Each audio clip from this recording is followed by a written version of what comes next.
What would you do if someone tried to tell your child they didn't belong? For one black family, a trip to the park turned into an unexpected confrontation with prejudice, and what happened next left an entire community questioning their values. The sun shone brightly over Oakwood Park, its rays filtering through the leaves of towering oaks that framed the playground. Families filled the park, enjoying the warm weekend. Children raced around the jungle gym, while parents watched from benches, chatting and sipping coffee. Laughter and joy filled the air, the perfect soundtrack for a peaceful day. Among the crowd was Malik, an energetic 8-year-old black boy with a love for adventure. He sprinted across the park, his small sneakers kicking up bits of grass as he headed for the monkey bars. His mother, Angela, sat on a bench nearby, her sharp eyes alternating between her book and her son. Dressed in casual yet elegant attire, Angela exuded both calm and authority. "Be careful, Malik," she called out, a small smile on her face. Malik gave her a quick thumbs up before climbing onto the play structure with a group of children. His laughter blended with theirs as they decided on a game of tag. From across the park, Karen watched with pursed lips. Dressed in her typical pastel sweater and khaki slacks, Karen sat on the bench nearest to the playground, her small white dog perched on her lap. She had been enjoying a quiet morning, until now. Her gaze followed Malik as he joined the other children, her frown deepening. Karen shifted uncomfortably. "Why is he here?" she muttered to herself, clutching her dog closer. Oblivious to Karen's disapproving glare, Malik played joyfully, running and giggling with the other kids. He tagged a boy, and together they chased after a little girl with pigtails who squealed in delight. Angela, turning a page in her book, glanced up and saw Malik laughing. She felt a sense of pride as she watched him make new friends so effortlessly. Despite the challenges they had faced as a family, moments like these reminded her why they worked so hard to give Malik a carefree childhood. Karen, however, was not so impressed. Her irritation grew as she watched Malik's confidence on the playground. She convinced herself that his presence disrupted the park's usual tranquility, her bias clouding her judgment. The tension finally reached its peak when Malik spotted a group of older kids kicking around a soccer ball. His face lit up as he approached them, politely asking to join their game. One of the boys handed him the ball with a smile, welcoming him into the group. But before Malik could take his first kick, Karen stood abruptly, setting her dog down and marching toward him. "Excuse me," she called out, her voice sharp and loud enough to turn heads. Angela's attention snapped to the scene, her motherly instincts kicking in. She placed her book down and began to rise, her heart sinking as she realized what was about to unfold. Karen's heels clicked sharply against the pavement as she approached Malik and the group of kids playing soccer. Her face was tight with disapproval, her brows furrowed as she zeroed in on the young boy. Malik froze mid-step, the soccer ball at his feet, as Karen's shadow loomed over him. "Excuse me," Karen said, her tone cold and clipped. "You can't just come here and join their game. This park is for neighborhood residents, not outsiders." Malik's smile faded, confusion clouding his young face. "I'm just playing," he said softly, his voice hesitant. Karen folded her arms, her gaze narrowing. "This isn't a free-for-all playground. If you don't live here, you shouldn't be using it. Go find somewhere else to play." By now, the other children had stopped playing, their eyes darting between Karen and Malik. Some of them shuffled awkwardly, unsure of how to respond. The boy who had handed Malik the ball finally spoke up. "He's not doing anything wrong," he said, his voice quiet but firm. Karen shot him a glare. "This is about following rules, young man. If his parents won't teach him, someone else has to." From the bench, Angela watched the interaction unfold. Her chest tightened with anger as she saw Karen speaking down to her son. Rising quickly, she made her way to the group, her steps purposeful and her expression calm but serious. "Is there a problem here?" Angela's voice was measured, but there was no mistaking the authority behind it. Karen turned to face her, her expression shifting into a condescending smile. "Oh, you must be his mother," she said. "I was just explaining that this park has rules. It's for residents only, and we can't have just anyone showing up and disrupting things." Angela raised an eyebrow, folding her arms. "Is that so?" she said, her tone even. "Because as far as I know, this is a public park, and my son has every right to be here." Karen's smile faltered, but she quickly regained her composure. Well, I live here, and I know for a fact that the neighborhood has been having issues with people who don't belong coming in and causing problems. Malik tugged gently on Angela's sleeve, his voice barely above a whisper. Mom, I didn't do anything wrong. Angela crouched slightly to meet her son's eyes, placing a reassuring hand on his shoulder. I know you didn't, sweetheart, she said. Standing, she turned back to Karen, her expression firm. You don't get to decide who belongs here and who doesn't. My family lives just a few streets away, and we come here regularly. If you have a problem with that, it's your problem, not ours. Karen's face turned red, but she wasn't ready to back down. I'll call the police if I have to, she snapped, pulling out her phone. Angela's jaw tightened, but her voice remained calm. Call them. Let's see how that works out for you. A few parents nearby began to gather, drawn by the raised voices. Some exchanged uneasy glances, while others quietly murmured their disapproval of Karen's behavior. One mother, holding a toddler on her hip, stepped closer and said, She's right. This is a public park. There's no reason for this. Karen shot her a withering look, but said nothing, her fingers hovering over her phone. Finally, she dialed. Yes, I need officers to come to Oakwood Park, she said into the phone, her voice taking on a falsely panicked tone. There's a situation here. A child causing a disturbance and the mother is being aggressive. Angela stood her ground, her heart racing but her expression steady. Malik clung to her hand, his wide eyes reflecting a mix of fear and confusion. Don't worry, baby, Angela whispered to him. You've done nothing wrong. Let them come. When Karen ended the call, she looked smug, crossing her arms as if she had already won. We'll see who's in the right here, she said. The tension in the park was thick as everyone waited for the police to arrive. The children had stopped playing, and parents whispered among themselves, some recording the scene on their phones. Angela stood tall, her hand on Malik's shoulder, her gaze locked on Karen. Within minutes, a police car pulled into the parking lot. Two officers stepped out, their expressions neutral as they approached. Karen immediately launched into her version of events, pointing accusingly at Angela and Malik. They're not from here, Karen said, her voice loud enough for everyone to hear.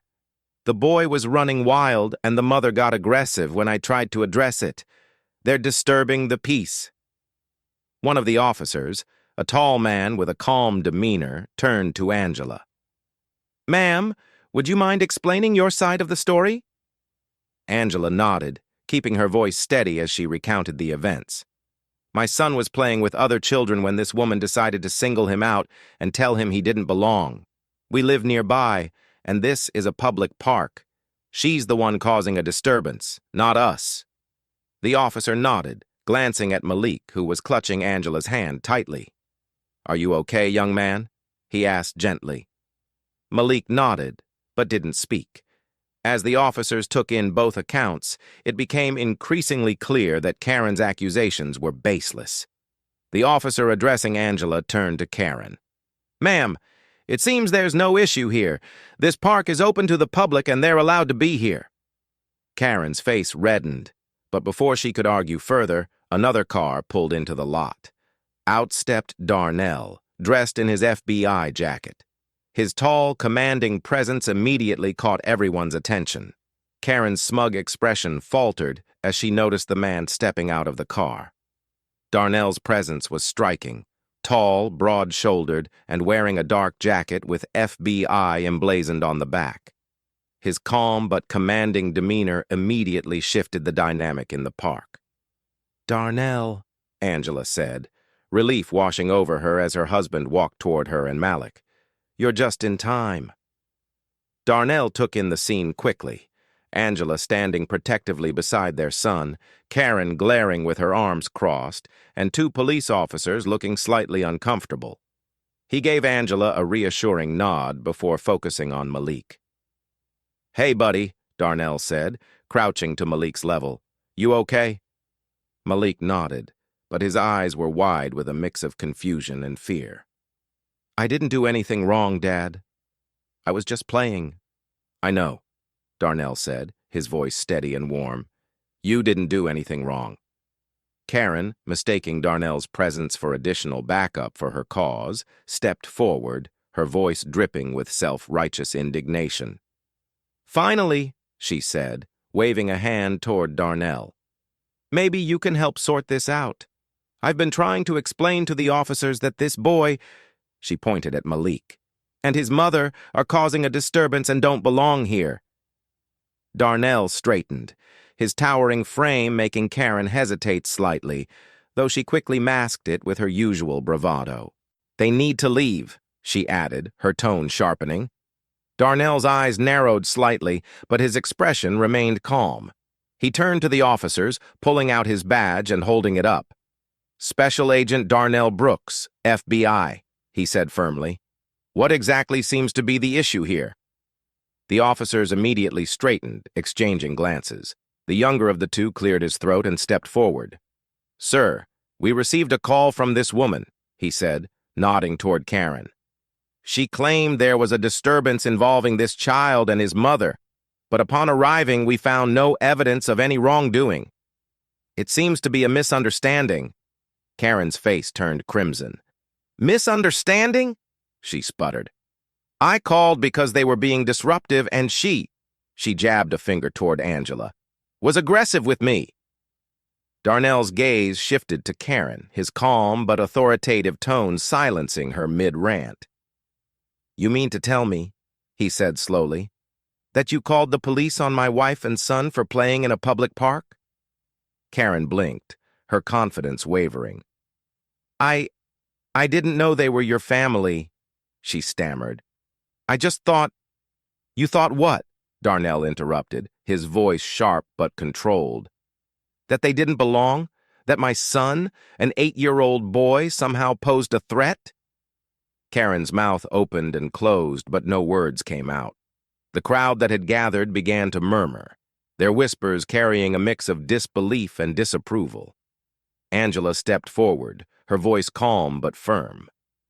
This isn't about a misunderstanding, and you know it, she said, addressing Karen directly. You saw my son, judged him based on the color of his skin, and decided he didn't belong here. That's the real issue. Karen's face turned an even deeper shade of red, but she refused to back down. I was just trying to keep the park safe, she muttered weakly. Safe from what? Angela shot back. From a child playing with his friends, or from your own prejudice? The tension in the air was palpable as Darnell turned to the officers. Gentlemen, he said, his tone professional, it's clear my family has done nothing wrong. I'd like to know why this woman thought it was appropriate to make a false police report. The older officer nodded, his face stern as he addressed Karen. Ma'am, making false claims to law enforcement is a serious matter. We're going to need to take your statement and document this incident. Karen's eyes widened, her bravado slipping entirely. Wait, what? You're taking her side? We're not taking sides, ma'am, the officer said firmly. But from what we've observed, there's no evidence of any wrongdoing by this family, and your accusations appear to be unfounded. False reports waste police resources and escalate unnecessary situations. The murmurs from the crowd grew louder, and Karen looked around, realizing she was quickly losing any remaining support. Parents who had previously stayed silent began to speak up. This is ridiculous, said a woman holding her toddler. All this over a child playing in the park? She owes them an apology. Another man chimed in, his arms crossed. It's people like her who make this neighborhood feel unwelcoming. Enough is enough. Karen turned back to Darnell, who was now standing with his arms crossed, his gaze steady and unwavering. You owe my family an apology, he said simply. I didn't mean to, Karen stammered, her voice trembling. No, Darnell interrupted, his tone firm but not angry. You meant exactly what you did, but the real question is whether you're willing to learn from it. Karen's shoulders slumped, the weight of the moment finally sinking in. She mumbled something that vaguely resembled an apology, but it lacked sincerity. Angela sighed, shaking her head. It's not just about apologizing to us, she said. You need to reflect on why you thought this was okay in the first place. The officers finished taking Karen's statement and informed her that she would likely face consequences for her actions, including a formal warning for filing a false report. Karen, now visibly shaken, gathered her dog and hurried away, avoiding the disapproving stares of the crowd. As the tension began to dissipate, Angela crouched down to Malik's level. "Are you okay, baby?" she asked gently. Malik nodded, but his small voice carried a hint of uncertainty. "Why did she hate me, Mom?" Angela's heart broke at the question, but she kept her composure. "Some people don't understand how wonderful you are," she said, cupping his face. "But that's their problem, not yours." Darnell knelt beside them, placing a hand on Malik's shoulder. "You don't ever let someone like that make you feel small," he said firmly. "You have every right to be here, just like anyone else." The crowd began to disperse, but not before a few parents approached Angela and Darnell, offering words of support. "We're sorry you had to go through that," one woman said. "It's not right." "Thank you," Angela replied, her voice steady but grateful. "It means a lot." As the family walked back to their car, Malik held his parents' hands tightly, his steps lighter than before. Though the day had started with conflict, it ended with a lesson in resilience and the importance of standing up for what's right. The late afternoon sun cast long shadows across the park as Malik, holding tightly to Angela's hand, walked back toward the playground. Though Karen had retreated, her actions left a heavy tension in the air. Parents exchanged quiet words, some looking apologetic for not stepping in sooner. As Angela glanced at her phone, a familiar figure caught her eye. Darnell, her husband, stepping out of his car. The sight of him immediately brought a wave of relief. His towering frame and calm confidence always had a way of making her feel grounded.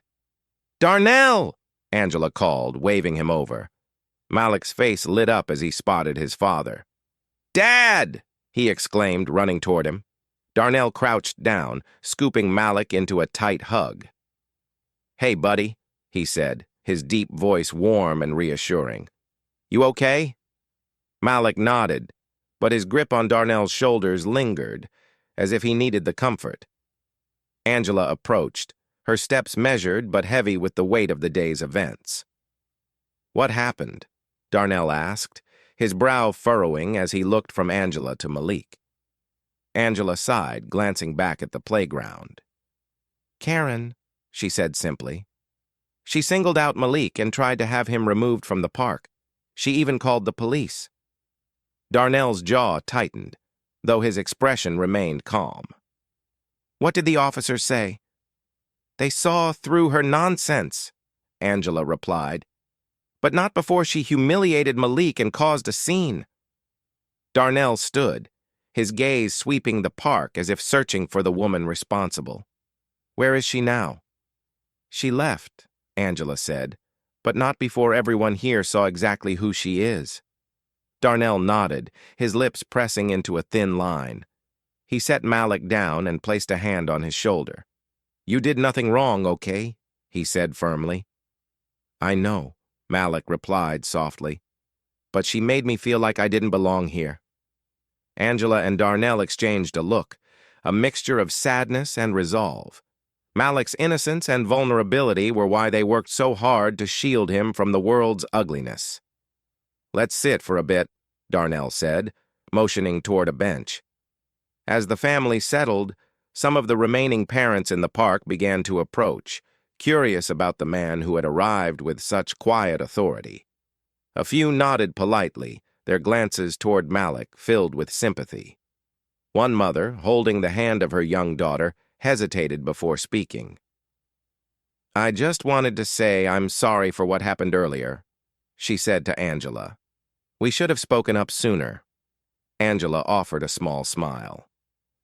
"Thank you," she said. "It means a lot to hear that." The mother nodded, looking down at her daughter. "It's not fair what he went through," she added softly. Darnell, observing the exchange, decided it was time to address the lingering tension in the park. He stood, his tall frame commanding attention, and spoke in a voice that was calm yet carried unmistakable authority. "Excuse me, everyone," he began, drawing the eyes of the parents and children nearby. "I'd like to say something about what happened today." A hush fell over the park as people turned their attention to Darnell. "This park belongs to all of us," he said. "Every child here has the right to play, to laugh, and to enjoy their childhood without being made to feel like they don't belong. My son Malik was singled out today because of someone else's prejudice. That's not just wrong, it's unacceptable." Murmurs of agreement rippled through the crowd. Some parents nodded, while others looked down, perhaps reflecting on their own silence earlier. "But," Darnell continued, "we can't let moments like this divide us. Instead, we need to learn from them, to teach our kids that kindness and fairness matter more than anything else. That starts with us." As he finished, the crowd erupted into a small round of applause.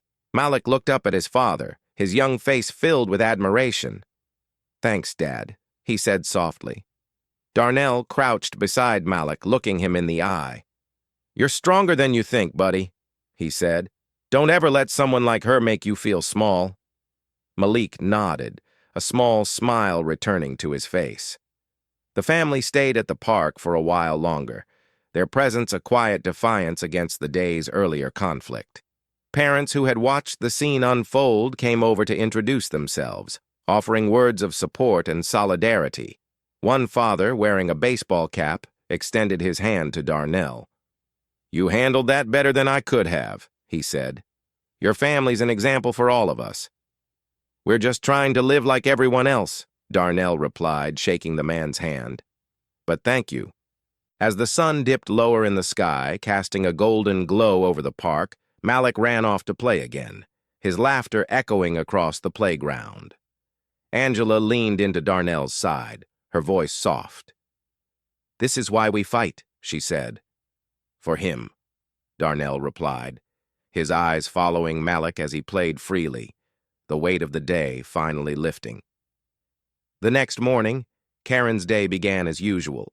Coffee brewing, her dog whining for a walk, and her phone buzzing incessantly on the counter. She frowned as she reached for it, noticing a flood of notifications. Texts, emails, and social media alerts blinked back at her, each carrying the same overwhelming message. Something was very wrong. Confused, she opened her favorite neighborhood app, only to find her name plastered across the top thread. Someone had uploaded a video of her confrontation with Malik and Angela at the park. The video captured everything: her sharp words, her false accusations, and her entitled demand to remove Malik from the playground. The comments were brutal. "This is disgusting behavior. What kind of person harasses a child?" "Racism has no place in our community. She owes that family an apology." "Imagine thinking you can dictate who belongs in a public park. Embarrassing." Karen's face burned as she scrolled through the responses, her hands trembling. The video had been shared hundreds of times, even spreading beyond their neighborhood group. People she didn't even know were calling her out. "What's wrong, Karen?" a voice called from the hallway. Her husband, Mark, stepped into the kitchen looking concerned. He glanced at her phone, catching a glimpse of the video. "What is this?" Karen swallowed hard, trying to form an explanation. It's nothing," she said weakly. Mark's brows knitted together as he grabbed her phone. After watching the video for a few moments, his expression turned cold. "You called the police on a child? What were you thinking?" Karen's defensiveness flared. "I was protecting the park. I thought they didn't live here." Mark cut her off. "Even if they didn't, that's no excuse. You embarrassed yourself, me, and this entire family." Karen flinched at his words, her voice faltering. "I didn't mean for it to get this bad. I just—" "You just what?" Mark pressed. "You assumed the worst about them because they didn't look like you. Admit it, Karen. You were wrong." Karen's shoulders slumped as the weight of his words sank in. She couldn't deny it anymore. The accusations in the comments, the disgust in Mark's voice, the judgment of the entire neighborhood. It was all too much. Later that day, Karen hesitantly ventured out of her house. She wore sunglasses and kept her head low, hoping to avoid the neighbors who had undoubtedly seen the video. As she walked her dog, she passed the park where the confrontation had taken place. The sight of families playing and laughing filled her with a strange mix of envy and shame. Her gaze fell on a group of children playing soccer, their carefree joy a stark contrast to the tension she had caused. She spotted Malik among them, his laughter ringing out as he kicked the ball. Angela sat nearby, chatting with another parent. Karen hesitated, her feet rooted to the spot. A pang of guilt stabbed at her as she remembered Malik's tearful face and Angela's calm but firm response. For the first time, she began to wonder, what harm had she caused with her assumptions and actions? Karen turned to leave but froze when she heard a voice behind her. "Karen."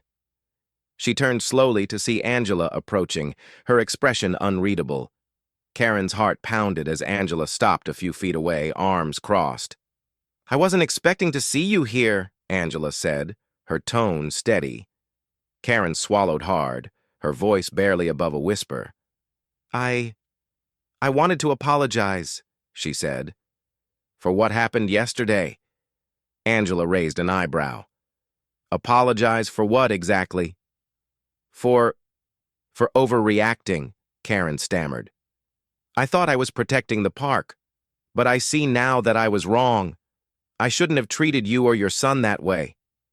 Angela studied her for a long moment, her expression softening slightly.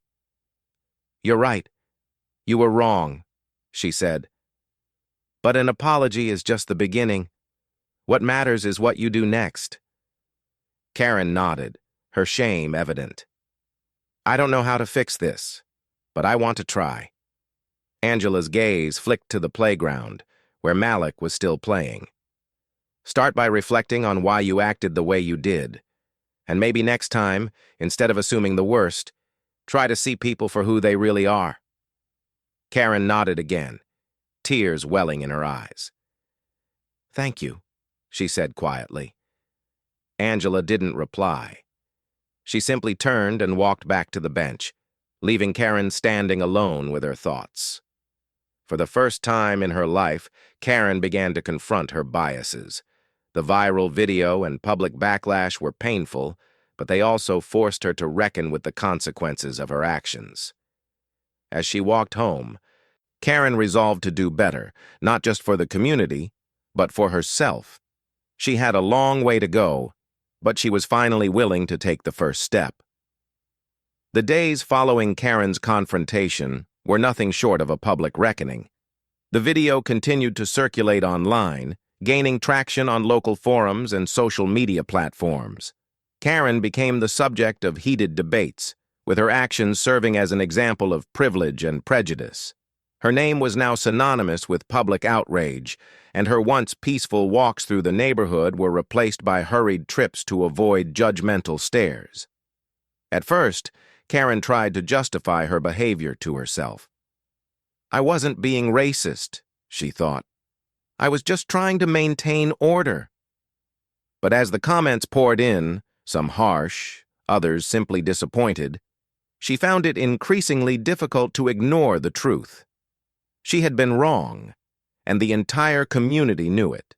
The backlash extended beyond social media. Karen's neighbors began to distance themselves from her. At the grocery store, people avoided eye contact or whispered as she passed. Her book club, once a close-knit group, stopped inviting her to meetings. Even the local homeowners association, of which she had been a proud member, sent her an email requesting her resignation. Mark, her husband, urged her to confront the situation head-on. "You need to take responsibility, Karen," he said one evening over dinner. "Hiding isn't going to make this go away. You hurt that family, and you owe them more than just an apology." Karen stared at her plate, her appetite gone. "I already apologized," she muttered. You apologized to Angela, Mark said, his tone firm but not unkind. But what about the rest of the community? What about Malik? Your actions didn't just affect them, they reflected poorly on all of us. Karen's eyes filled with tears, but she nodded. Deep down, she knew he was right.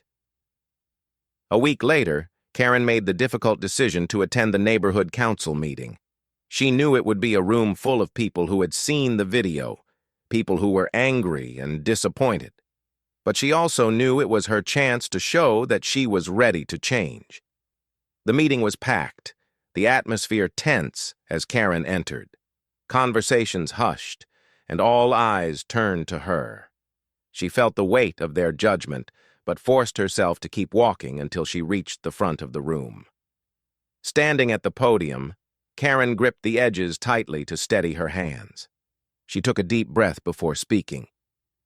"I know many of you have seen the video of my actions at the park," she began, her voice trembling but clear. "I want to start by saying I was wrong. I judged that family unfairly, and my words and actions were hurtful and unacceptable." A murmur spread through the crowd, some nodding in approval while others crossed their arms, skeptical. Karen continued, her tone earnest. "I acted out of ignorance and prejudice, and I am deeply ashamed. I can't undo the harm I caused, but I am committed to making things right. I've been reflecting on my behavior and educating myself on how my biases have impacted others." She glanced at Angela and Darnell, who sat near the middle of the room. Malik was with them, his small hand resting on Angela's arm. Karen's gaze lingered on him for a moment before she spoke again. "To Malik," she said, her voice softer, "I am so sorry for what I said and did. You have every right to play in that park, and I hope you never let anyone make you feel like you don't belong." Malik looked up at his parents, his expression cautious but curious. Angela gave him a small nod, and Darnell placed a reassuring hand on his shoulder. Karen ended her speech with a promise. "I know words aren't enough, so I'm taking action. I've signed up for anti-bias workshops, and I've volunteered to help with the community's inclusivity initiatives. I'm committed to doing the work and proving through my actions that I can change." The room was silent for a moment, before a smattering of applause broke out. Some attendees clapped hesitantly, while others remained still, their expressions skeptical. But among the applause was a small, tentative smile from Malik, who whispered something to Angela. After the meeting, Karen approached the Brooks family. She felt her heart pounding as she stood before them, unsure if they would even want to speak with her. Angela spoke first. "Thank you for your apology," she said, her tone measured. "It's a step, but there's a long road ahead." "I know," Karen said, "and I'll walk it." Darnell nodded. "Actions speak louder than words. We'll see how committed you are to change." Karen nodded, grateful for their willingness to even entertain her apology. As she walked home, she felt lighter, not because the consequences were over, but because she had finally started to take accountability. Over the following weeks, Karen followed through on her promises. She attended workshops, participated in community events, and gradually began rebuilding trust. While not everyone was ready to forgive her, the small steps she took reflected a genuine desire to change. The weeks following the park incident were a time of reflection and growth for the Brooks family, particularly for Malik. Though the confrontation with Karen had shaken his sense of security, his parents used the experience to teach him a lesson in resilience and the power of standing up for oneself. One evening, as the family sat together in their cozy living room, Malik looked up from his drawing pad, his voice hesitant. "Mom, Dad," he said softly, "why did she hate me? I didn't do anything to her." Angela set down her tea and moved closer to her son, gently taking his hand. "Baby, she didn't hate you," she said, her voice warm yet firm. "She judged you because of how you look, and that's something people like her have to unlearn. It wasn't your fault. It was her prejudice." Darnell, seated across from them, nodded. People like Karen see the world through a lens of fear and ignorance, he explained. But that doesn't mean you have to let them define who you are. You're strong, kind, and smart. Always remember that. Malik frowned, his young mind processing their words. But what if it happens again? He asked, his tone tinged with worry. Angela smiled softly and cupped his face. If it happens again, you stand tall and remember who you are, she said, and remember that we're always here for you. Malik nodded, a small smile forming on his lips. Okay, he said. To reinforce the lesson, Darnell shared a story from his own childhood. When I was your age, something similar happened to me, he began. A teacher assumed I wouldn't be good at math because I was black. But you know what I did?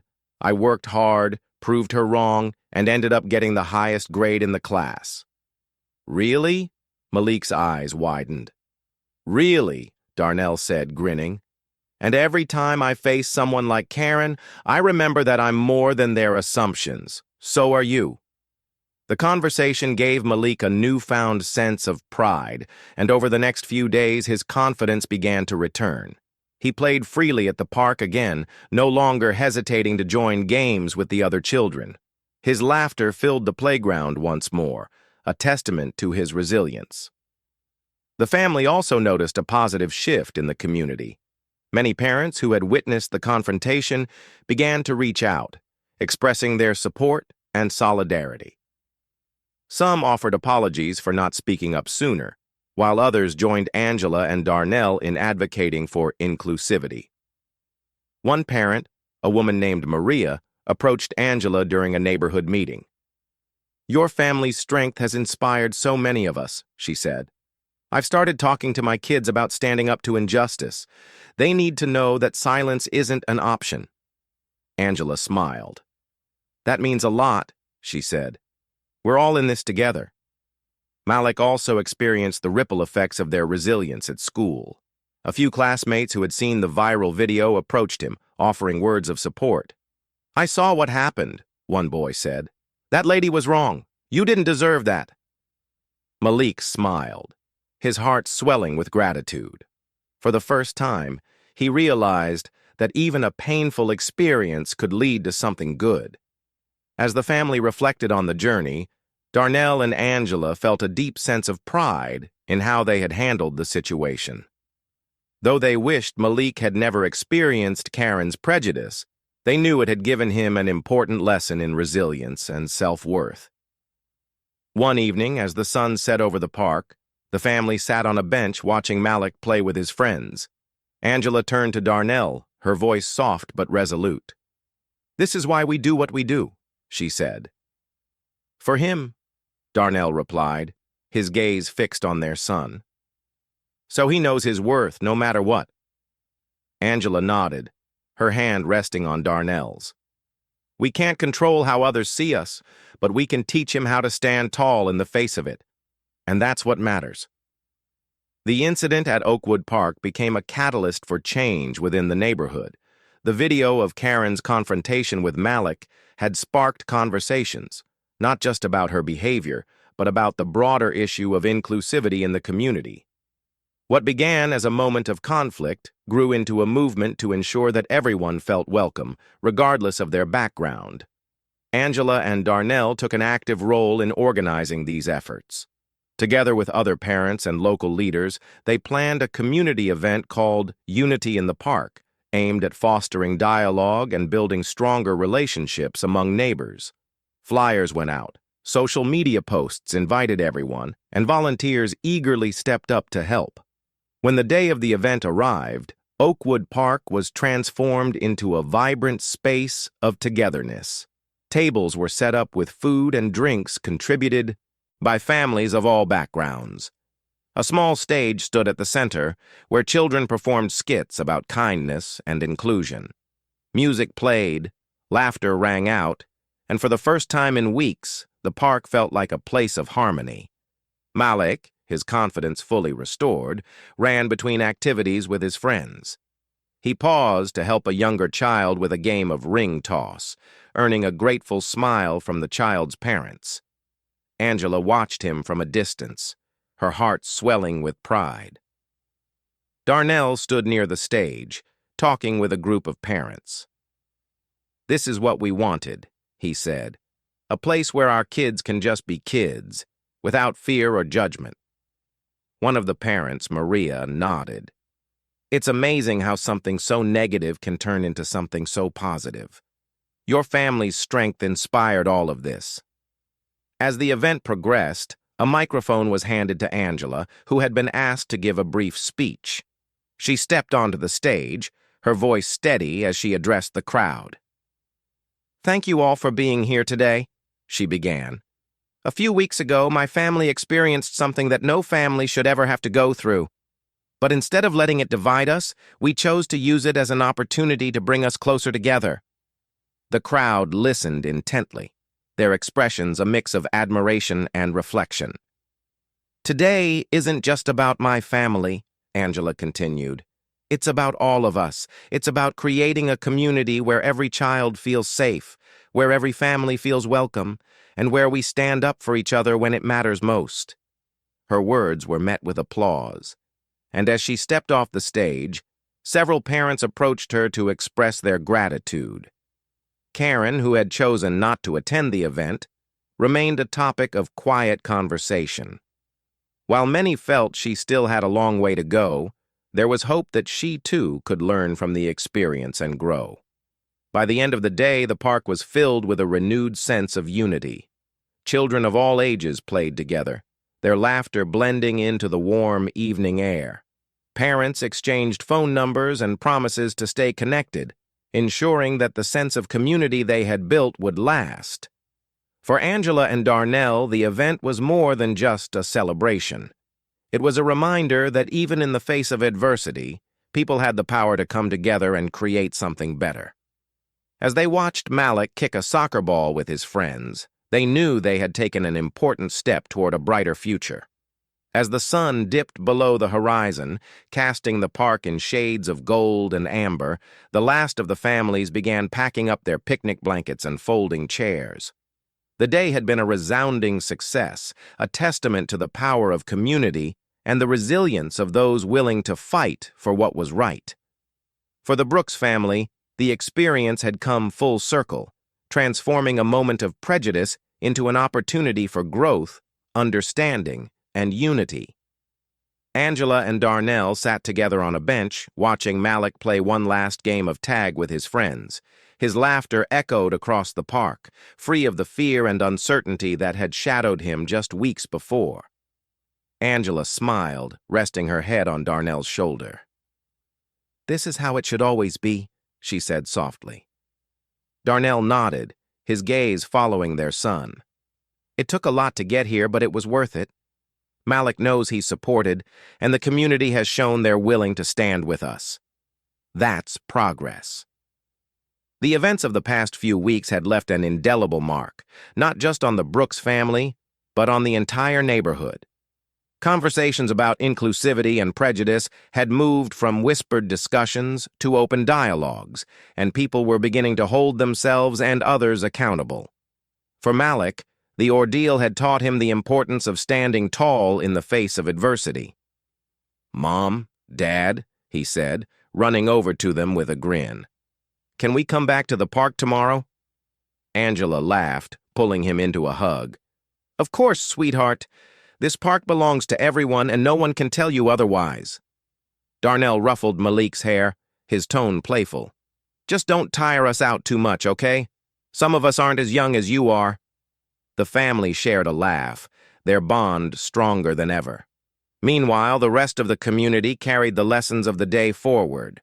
Maria, one of the parents who had become a vocal advocate for change, summed it up best as she spoke to a local reporter covering the Unity in the Park event. "This isn't just about one incident," she said. "It's about creating a culture where everyone feels seen and valued. That's what today represents, and it's something we're committed to continuing." Even Karen, though absent from the event, was not forgotten. Her actions and their consequences served as a stark reminder of the harm that prejudice can cause. But they also underscored the possibility of redemption, should she choose to learn and grow from her mistakes. As the Brooks family walked home under the fading light, Angela and Darnell reflected on how far they had come. The journey had been painful at times, but it had also revealed the strength within their family and the potential for change in their community. "This isn't the end," Darnell said, his voice steady. "It's just the beginning." Angela nodded. "And we'll keep fighting, for Malik and for every child who deserves to feel safe and valued." The story of Malik and his family became more than just a neighborhood incident. It became a symbol of resilience, unity, and the transformative power of standing up to injustice. As the park fell quiet and the stars began to dot the sky, the Brooks family knew they had made a difference, not just for themselves, but for everyone who had witnessed their journey.